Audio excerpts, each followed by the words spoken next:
Le royaume de l'amour est un royaume de fils et de filles intelligents. Voici ce que dit l'Évangile de l'an 2000, qui place les paroles du Christ sur ce sujet. Dieu a créé l'homme à son image. Il l'a créé intelligent et libre. La personne humaine doit comprendre suffisamment l'objet de sa foi pour pouvoir y adhérer pleinement avec l'appui de sa volonté divine, libre. Il faut être capable de rendre compte de votre foi à ceux qui le demandent. Pour cela, il faut que la foi soit personnelle, adulte et lucide. Vous ne pouvez jamais pénétrer et saisir parfaitement l'objet de votre foi, car ce serait plus de la foi. Mais vous pouvez la comprendre suffisamment et amplement pour y adhérer de toute votre intelligence et de toute votre volonté. Vous pouvez répéter des formules de foi, des formules de prière, mais vous ne pouvez pas avoir une foi lucide sans comprendre. Voyons quelques exemples.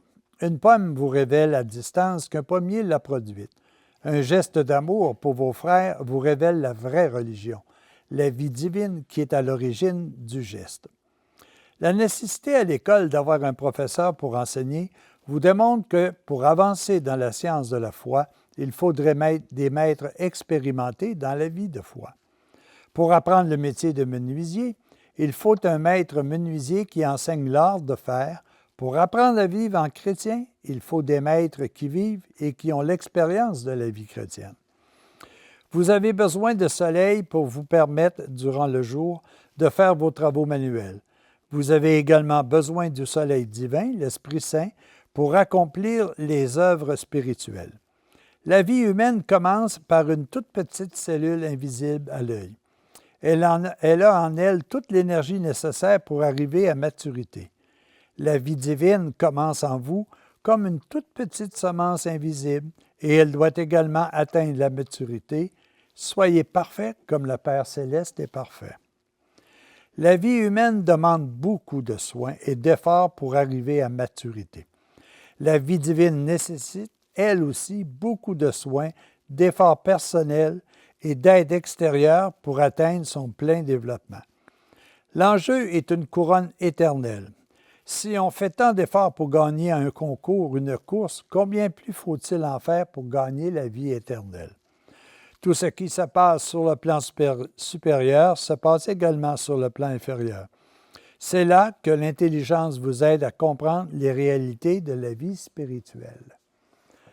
Alors les amis, comme vous pouvez le constater, il n'est pas ici question d'intelligence humaine, d'être un génie en mathématiques ou d'être un génie en physique, en astrochimie ou peu importe. Être tout simplement posséder l'intelligence divine. Et l'intelligence divine procède toujours de la même façon. Tout d'abord, elle accepte de faire un acte dans la foi, d'aller peut-être vers un inconnu, vers quelque chose qui nous est invisible.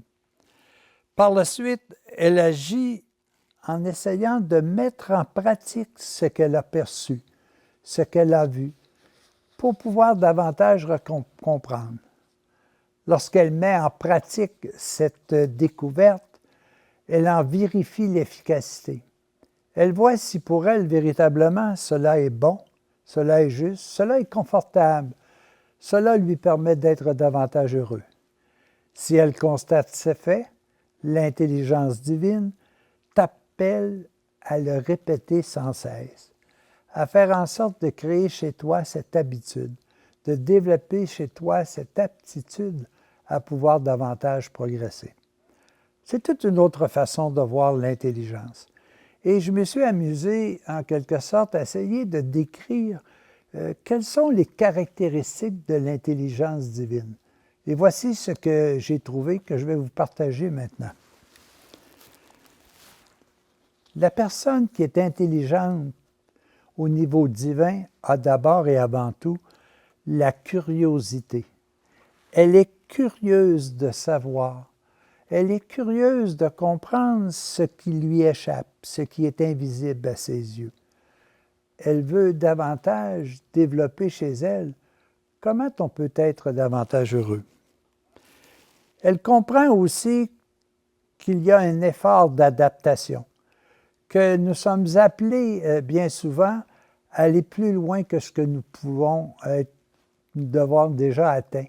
Notre limite, elle n'existe pas. L'impossible n'existe pas. C'est bien souvent, malheureusement, ne sachant pas que c'est impossible, elle le fit. C'est nous-mêmes qui nous donnons ces limites. Elle est empathique. Empathie, l'intelligence veut dire que c'est intelligent à quelqu'un d'écouter les autres, de réfléchir sur ce qu'ils vous disent. À leur façon, à leur expérience, à leur habitude, ils ont compris quelque chose. Et c'est peut-être ce que nous avons besoin de voir. L'intelligence divine est aussi un esprit critique. Est-ce que, pas critique dans le sens de défaire, dans le sens de dire, est-ce que c'est véritablement ce que j'ai de besoin? Est-ce que c'est là que je veux aller? Est-ce que ça me permet davantage d'être heureux, d'être plus constructif, d'avoir véritablement des solutions aux problèmes de la vie? Ce qui est important d'avoir aussi, c'est cette ouverture d'esprit, de faire en sorte de ne pas avoir peur de vérifier les choses, d'approfondir. C'est aussi une notion d'humilité. Combien de personnes, malheureusement, disent « Ah non, moi, je le sais, ça. Laisse faire, laisse faire. » Non, ayons l'humilité d'essayer davantage d'approfondir ce que nous percevons, ce que nous avons. Ça, c'est véritablement un signe d'intelligence. L'humilité est un des plus grands signes d'intelligence. Est-ce que nous sommes persévérants? Un intelligent persévère, même s'il voit des difficultés. Combien de génies ont découvert des choses extraordinaires pour l'humanité parce qu'ils ont persévéré, malgré peut-être des échecs, malgré des efforts supplémentaires, ils ont persisté, puis ils ont gagné. La communication est un élément essentiel pour un être intelligent. C'est cette capacité de partager entre tous et chacun ce que nous avons comme expérience de vie.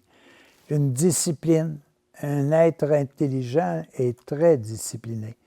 Pour lui, ce qui est important, c'est la fin, le but ultime. Et cette discipline est nécessaire si nous voulons éviter de naviguer selon la vague, mais que nous pouvons dire c'est nous-mêmes qui menons le bateau. Finalement, une des qualités essentielles chez tout être véritablement intelligent sur le plan divin, c'est cet immense désir de vouloir apprendre davantage et de mettre en pratique. À tous et à chacun, je suis sûr d'une chose, vous venez de comprendre que vous êtes des êtres intelligents. Il s'agit tout simplement maintenant de l'appliquer. À tous et à chacun, bon cheminement.